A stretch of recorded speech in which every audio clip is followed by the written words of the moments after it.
म्हणून मुलगा घडवायचा कसा, मी कालही तुम्हाला सांगून गेलो. जगातल्या प्रत्येक मुलाला जर सुनीती मातेची सारखी आई मिळाली, जगातल्या प्रत्येक मुलाला जर मा जिजाबाई साहेबासारखी आई मिळाली तर क्रांती होईल महाराज. म्हणून माझी सर्वांना विनंती आहे, पोरांकडे लक्ष द्या, मुलांकडे संस्कार द्या. बघा, पैसे कमवण्याचं ज्ञान देऊ नका. पैसा हा प्रारब्धाने मिळत असतो. अन्न मान धन हे तो प्रारब्ध आधीन. तुम्ही जर माणसाला कष्ट केल्यानंतर मनुष्य श्रीमंत होतो आणि कष्ट केल्यानंतर जर मनुष्य धनवान होतो, ही जर तुमची मानसिकता असेल तर ही चुकीची आहे. सकाळी 8 वाजता शेतकरी शेतात जातो. किती वाजता जातो? 8 वाजता. त्याला ऊन कळत नाही, तहान कळत नाही, पाऊस कळत नाही, वारा कळत नाही, हिव कळत नाही. रात्रंदिवस, अरे रात्री 12 वाजता लाईट येऊ द्या तरी तो गव्हाला पाणी द्यायला जातो, हरभऱ्याला पाणी द्यायला जातो, कांद्याला पाणी द्यायला जातो. एवढे कष्ट करून शेतकरी किती श्रीमंत व्हायला पाहिजे तो? नाही ना. कष्ट करून जर मनुष्य श्रीमंत झाला असता, कष्ट करून जर मनुष्य धनवान झाला असता, तर मी नारदाच्या गादीवर सांगतो, या देशातला एकही शेतकरी गरीब राहिला नसता महाराज. अहो, बैलापेक्षा जास्त काम करतात लोक, बैलापेक्षा जास्त काम करतात, पण काही नाही, अंगावरचे कपडे नाही बदलले महाराज त्यांचे आज.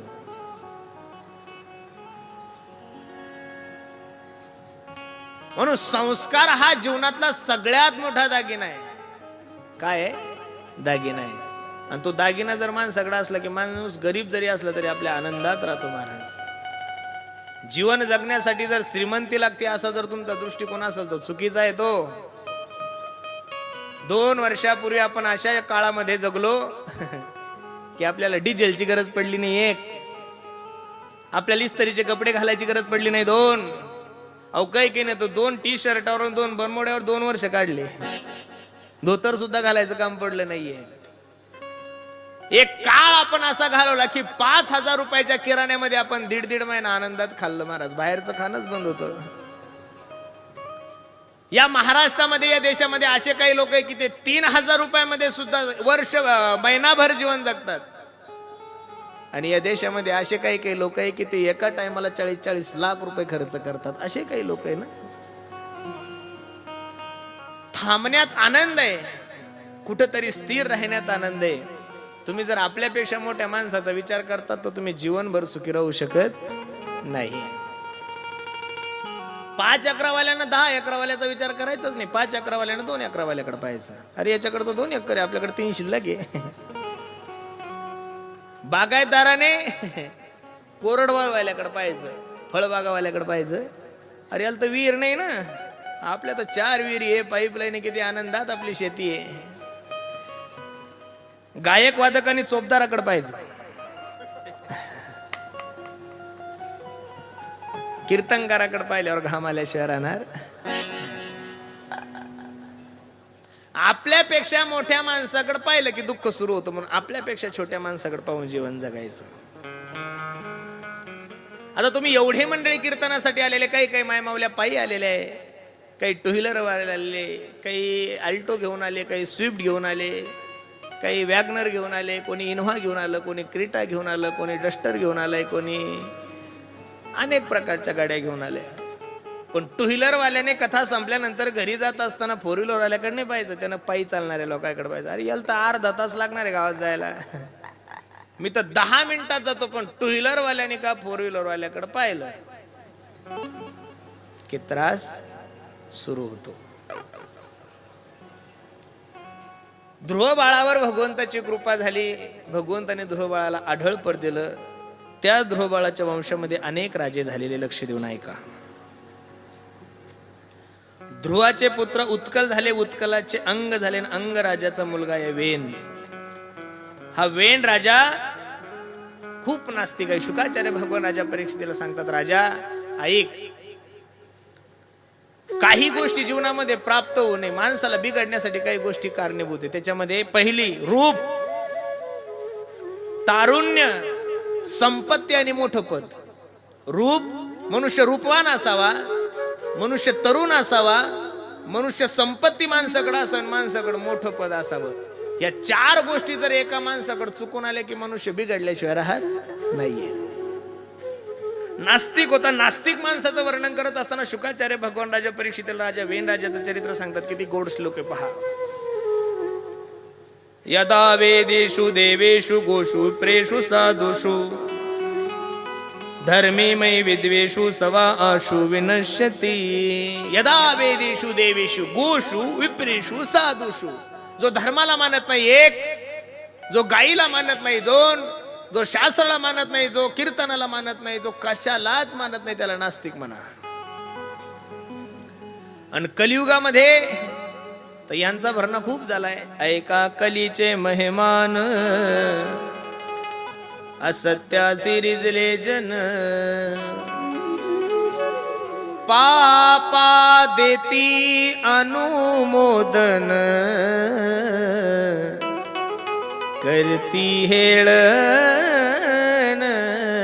संताचे. कलियुगामध्ये भागवत महात्म्यामध्ये आपण एक श्लोक पाहिला. तरुणी प्रभुतागे हे शालको बुद्धिदायका, कन्या विक्रयो लोभा दंपत्तीनांच कलकरम. कलियुगामध्ये असंच चाललंय महाराज. असत्यासी रिजले जन. संतांच्या नावाखाली जनतांची संख्या जास्त झाली. पोटासाठी संत झाले कलित बहुत. आपल्याला दुसऱ्या लोकांपासून भीती नाहीये, वाईट लोकांपासून धर्माला भीती नाही. जे धर्मात राहून धर्माचं आव आणतात, धर्मांचं पाखंड करतात, अशा पाखंडी लोकांपासून या संप्रदायाला भीती आहे आणि या देशाला सुद्धा भीती आहे. मला तर वाईट वाटतं. ज्याला धर्माविषयी ज्ञान नाही तो धर्माचा मालक होऊन बसलाय. ज्याला छत्रपती शिवाजी महाराजाविषयी असताना तो छत्रपती शिवाजी महाराजांचा मालक होऊन बसलाय. आणि लोक बी एवढे वेडे महाराज. आता पंढरपूरची वारी आली. काय आली? पंढरपूरची वारी आली. बघा ना तुम्ही आता मीडियावाली मंडळी पंढरपूरच्या वारीच्या टायमाला अभिप्राय कोणाचा घेतात? ज्याच्या गळ्यात माळ नाही. जे मुक्कामाच्या टायमावर लॉजवर झोपतो त्याला म्हणतात बोला ना पंढरपूर विषयी तुमचं काय मत आहे. त्याला काय डोंबलं कळणार आहे? अरे त्याच्या गळ्यातच माळ नाही ना. ज्याच्या गळ्यात माळ नाही, ज्याला टाळ वाजवता येत नाही, जो मुक्कामाच्या टायमावर लॉजवर झोपतो, जो हॉटेलवर खातून, त्याला वारीविषयी विचारून काय फायदा आहे? 15 दिवसाला जो वारकरी पंढरपूरला जातो, पायी आळंदीला येतो, अशा एखाद्या वारकऱ्याला त्या वारीचा आनंद विचारा ना महाराज. हे बघा, मिरगाचा पाऊस लागला, मिरगाचा पाऊस पडण्याच्या अगोदर शेतकरी शेतीची मशागत करून तयार असतो. महाराज तर सांगतात मडे झाकोनिया करती पेरणी. मडे झाकतं एखादं घरचं जर मेलत लोक म्हणतात पहिली पेरणी करून नंतर जाळू याल, तसे जाळत नाहीये. मग शेतकरी जर शेतीची एवढी तयारी करतो तर ज्ञानोबरायच्या प्रस्थानाची तारीख माहीत झाली, तुकोबरायच्या प्रस्थानाची तारीख माहीत झाल्यानंतर वारकऱ्याला झोप येत असेल का हो? संपदा सोहळा नावडे मनाला, संपदा सोहळा नावडे मनाला, संपदा सोहळा नावडे मनाला, संपदा सोहळा नावडे मनाला, संपदा सोहळा नावडे मनाला, संपदा सोहळा नावडे मनाला, संपदा सोहळा नावडे मनाला, संपदा सोहळा नावडे मनाला.